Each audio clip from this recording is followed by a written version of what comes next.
Hiroshi and I sent out this email to, I guess, all the speakers and organizers for the last 3 years of string theory, and also everybody who attended or organized at the Strings KITP program. And we were not trying, is this working? Yeah. We were not trying to make a list of the best questions.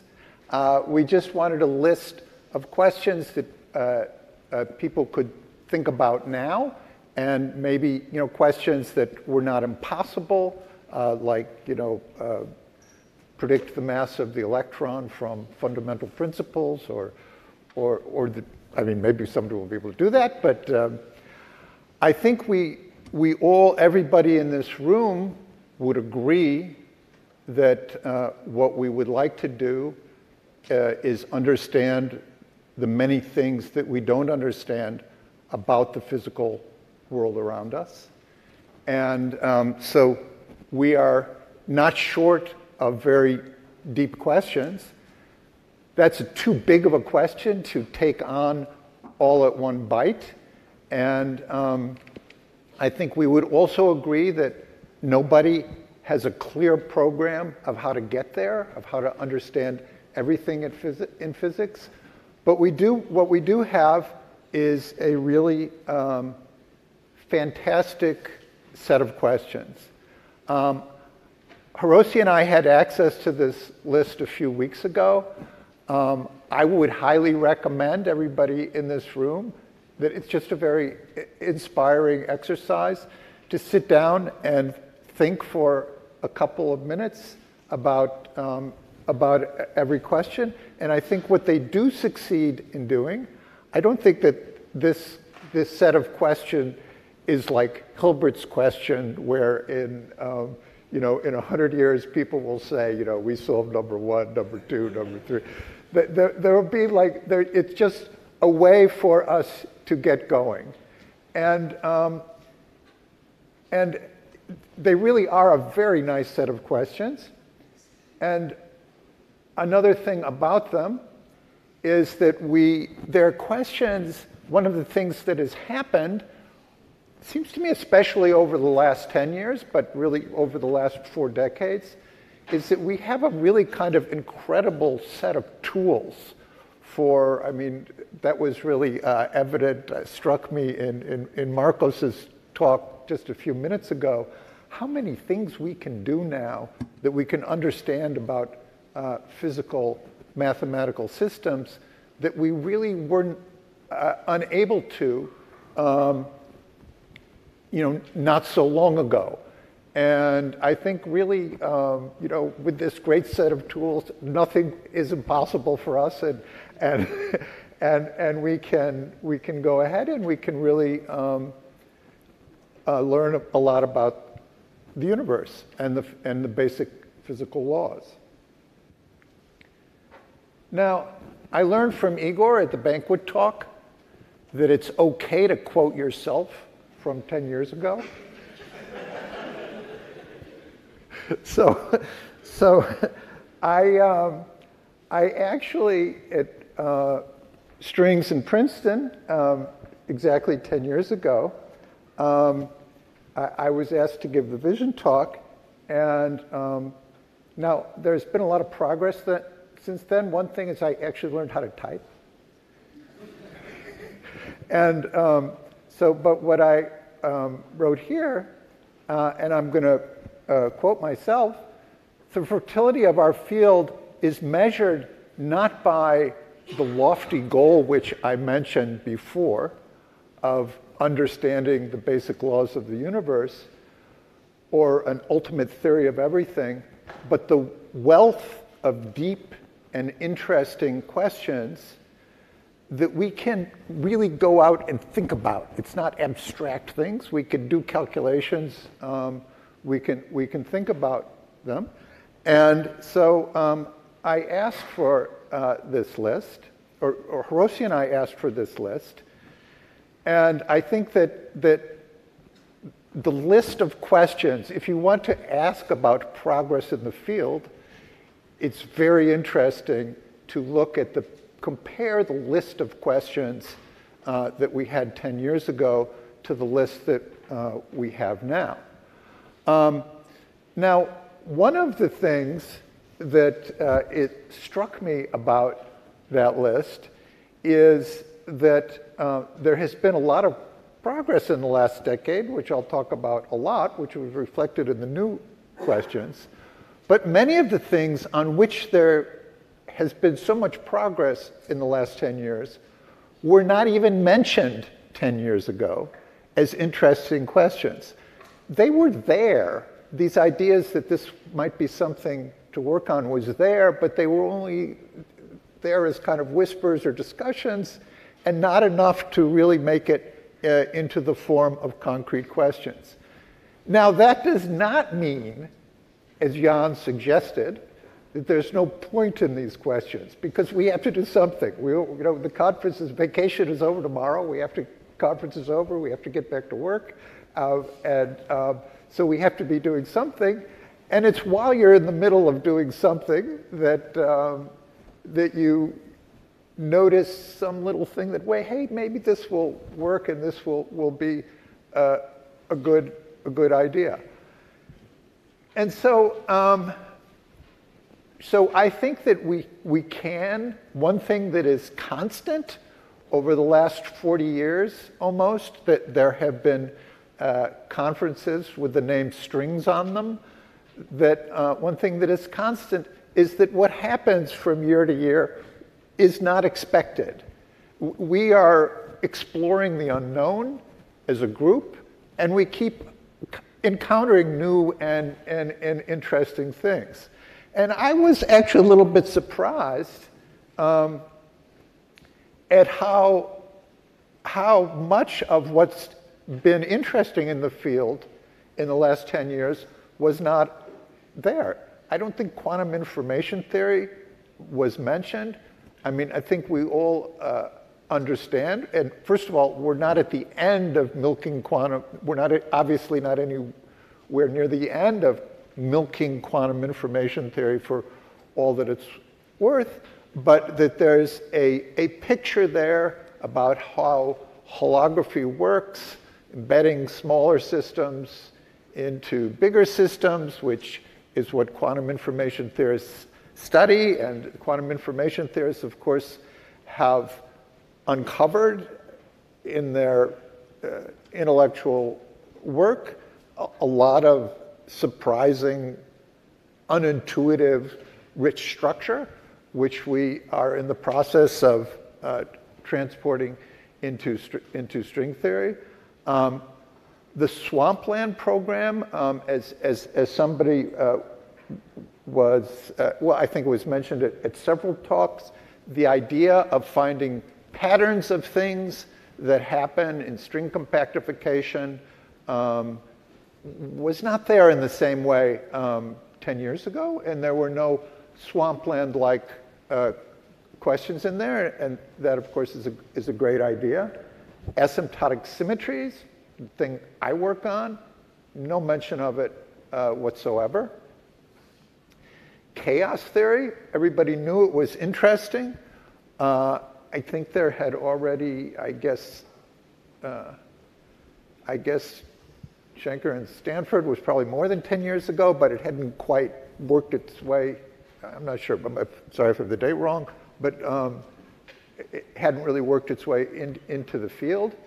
No questions about, even though there was so much work on holography 10 years ago, and a lot was understood about holography, there was not a question on there about if there is such a thing as holography in flat space or the world that we live on. Bootstrap, of course, the bootstrap method goes into, way back to, bootstrap equation goes way back to Polyakov, I guess, in the 70s. But its power was not understood, and some of the early work on the bootstrap had already been done 10 years ago, but I don't think the full reach of it had been appreciated.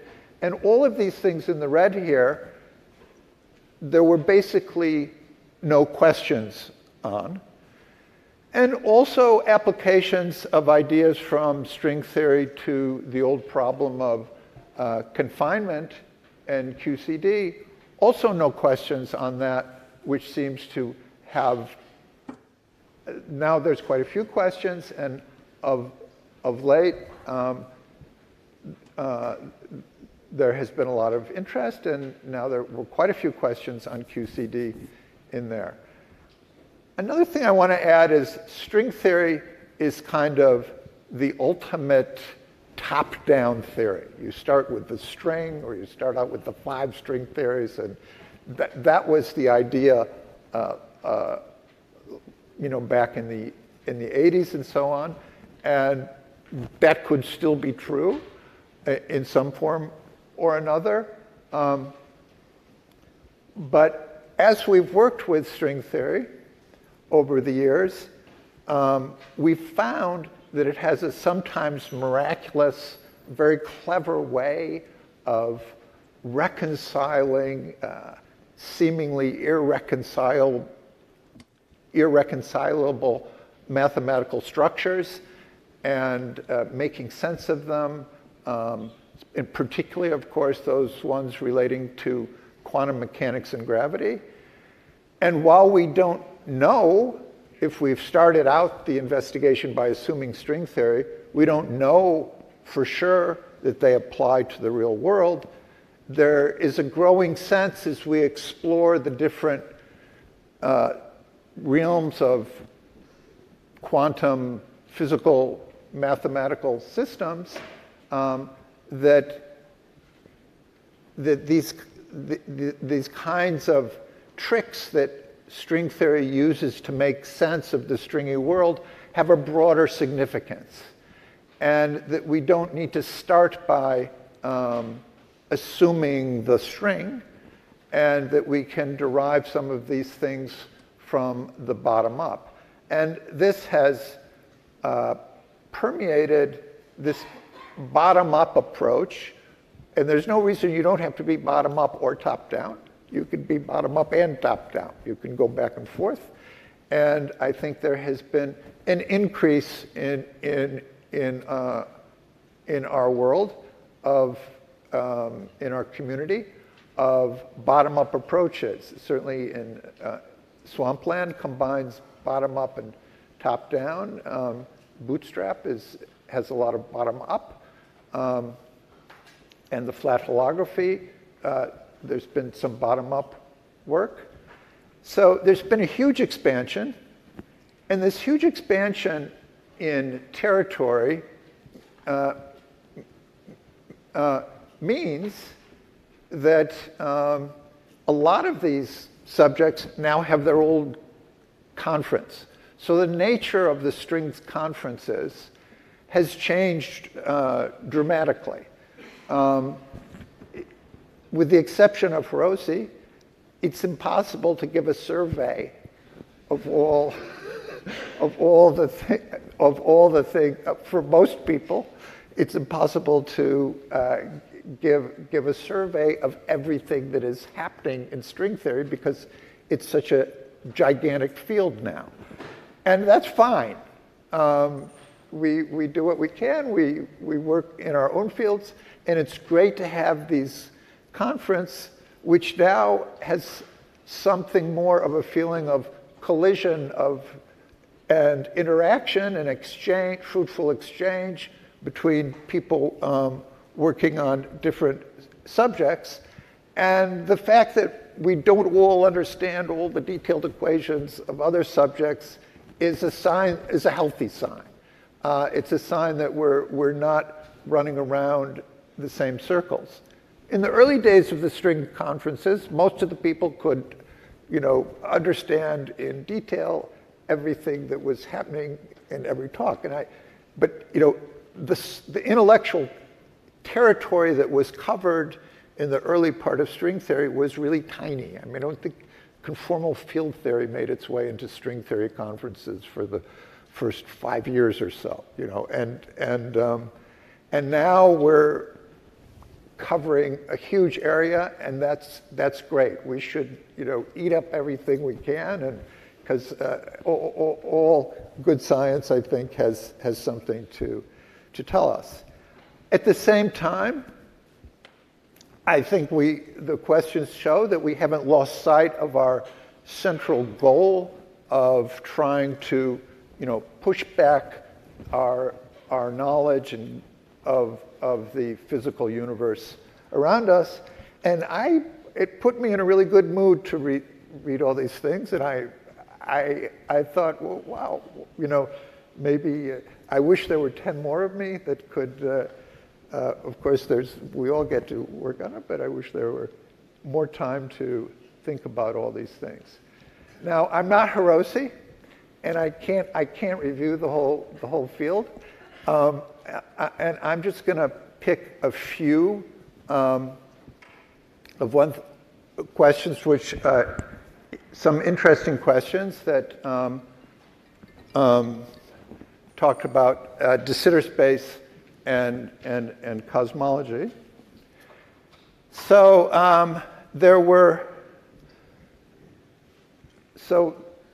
this is obviously an unsolved problem, but it looks like one. I think it's quite plausible that there will be significant progress on understanding de Sitter space and cosmology in the next 10 years. And so I'm just going to comment on these, and then I'm just going to add hints. By the way, most of the questions have hints, and you can try to understand the hints, and that's quite stimulating. So Ananos asked, how are we supposed to think? We've got a wonderful worldview now of anti-de Sitter space. It's amazing that we could ever have understood such a complex quantum system from so many different points of view with such both a quantitative and qualitative understanding. And we would love to be able to have something similar in de Sitter space or in cosmology. Now, but we get stuck right at the beginning, which of course makes it a fun problem. And Ananos asks, what is the theoretical underpinning or even axiomatic structure governing cosmological spacetimes? And there's another one that says, can we describe cosmological spacetimes using quantum mechanics? Now, and Dan Jeffress touched on this in his talk. Well, the problem is if you have a Big Bang and there was nothing before the Big Bang and you want physics to be quantum mechanical, which I guess means unitary, you can't have a unitary transformation from nothing to something. So we seem to be in trouble right in the beginning. I guess Dan's proposed answer to that question was there's only one quantum state, and you can have a unitary transformation from one to one. Might be right. Another related question is, well, holograms are sure nice. Holography is sure nice. Could there be should we try to find some kind of holographic description of de Sitter space? Surely it would be strange if the holographic principle was formulated. I mean, in a way, the holographic principle goes back to one of its origins is just the Bekenstein-Hawking entropy formula, which says that the number of degrees of freedom goes like the surface area rather than the volume. It doesn't involve anti-de Sitter space directly, but that's the only place that we really understand it. Can we, and of course there's an area law in de Sitter space which suggests holography again? We don't know. There's been a lot of progress. Oh, and Shidong, of course, also asked a similar question to Annie Knoss and Anonymous, and that is, how do we even, what is it? Is it a quantum system? Do we describe correlation functions? Do we, whoops. Okay.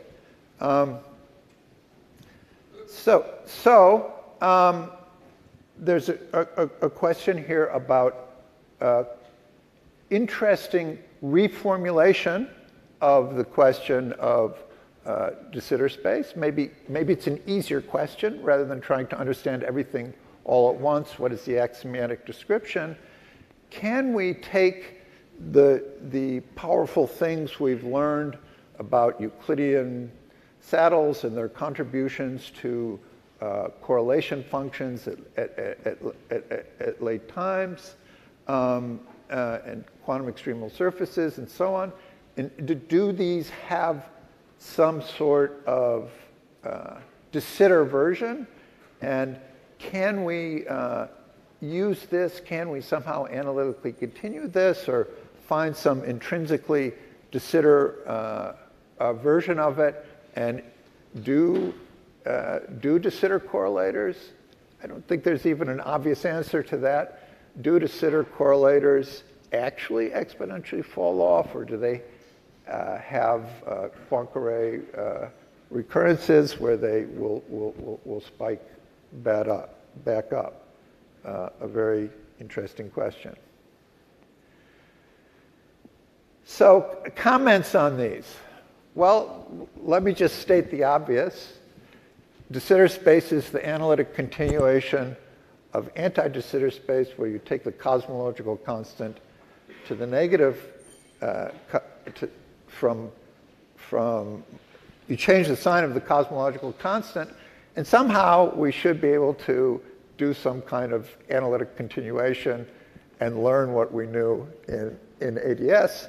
And I would emphasize some kind. I don't know exactly what kind, but they should somehow be related. Now, then there's the interesting question about, is there a hologram? Well, you can't have a hologram at spatial infinity because, well, you could have a hologram that doesn't, you can't have a hologram that lives on a spatial boundary as it does in ADS, because there is no spatial boundary of de Sitter space. So there have been various proposals. Maybe Scri plus. So here's a picture of de Sitter space. Maybe Scri plus is the hologram. Maybe Scri minus is the hologram. Maybe they're both a hologram. We don't quite know what to say about that. Then there's also, maybe we don't want to talk about all of de Sitter space. Maybe we just want to talk about the portion of it that's accessible to one observer. And then people have also proposed that the hologram lives at the boundary of the observer's patch, the so-called static patch. And then there's also the possibility, which has been discussed in various guises, that the hologram is somehow somewhere off in the complex plane. Maybe you need to do some kind of analytic continuation, and maybe there's a hologram, but it's not a boundary in the sense, quite the sense that we've used to. So I want to say it's some kind of analytic continuation. And one of the things we've learned a lot about, which maybe is applicable to this problem, these are just my comments, is analytic continuation to complexified solution. I think Maxfield and Stanford had some kind of, in their questions, had this kind of analytic continuation in mind. Maybe there are some complex saddles in de Sitter space that will help us understand it. And another thing that we've learned that has been sort of the bread and butter of the amplitudes program is that physics is simpler, most of quantum field theory is discussed by analytic continuation to, or much of quantum field theory is defined by analytic continuation to Euclidean space. But it's also interesting to analytically continue to 2-2 split signature space, which is Klein space. And some things become simpler there. And we've learned a lot about that in the last few years. And interestingly, in 4 dimensions, the de Sitter metric and the anti-de Sitter metric in split signature differ only by a sign. And these different kinds of analytic continuation are perhaps not unrelated. So I'm going to give some hints, and these hints consist of some old and new references that might be relevant to this problem. Might or might not, but hopefully on the way to looking at these references, you'll find some other references which are relevant. There's an old paper which I don't think many people read in 1998 by Chris Hull, in which he actually constructed in string theory brane duals in split signature de Sitter space using T-duality. And much more recently, also a paper not so many people read, is Dijkgraaf, Heidenreich, Jefferson, and Vafa, in which they took this much more seriously, what the analytic continuation to split signature of branes were, and in what signature, and there's specific signatures that you can't, and 2,2 in 4 dimensions is one of them, in which you can have supersymmetry, and might be able to learn something about how to think about de Sitter space. And they developed it in a variety of contexts and defined analytic continuation to another kind of brane. It's not the same as an anti-brane. It's a negative brane. It has negative energy, which of course occurs in split signature. Now, nobody, of course, is proposing that we live in split signature. And so the fact that the energy is negative is not a problem with experiment. We don't think that we live there. Just advocating that looking at the theory at this point in its complexification can be maybe useful. And of course, there's the old paper, which I think hasn't been looked at enough recently, very old, of the 2,2 string, which lives only in split signature, and it may well have anti-de Sitter solutions, like with some kind of background, like the ordinary critical string theories. There's also been some discussion of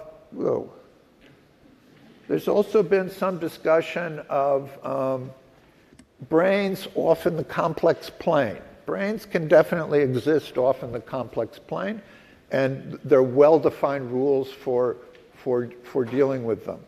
And they were used, for example, in a paper I wrote with Maloney and Een, and there was a parallel paper by Gaiotto,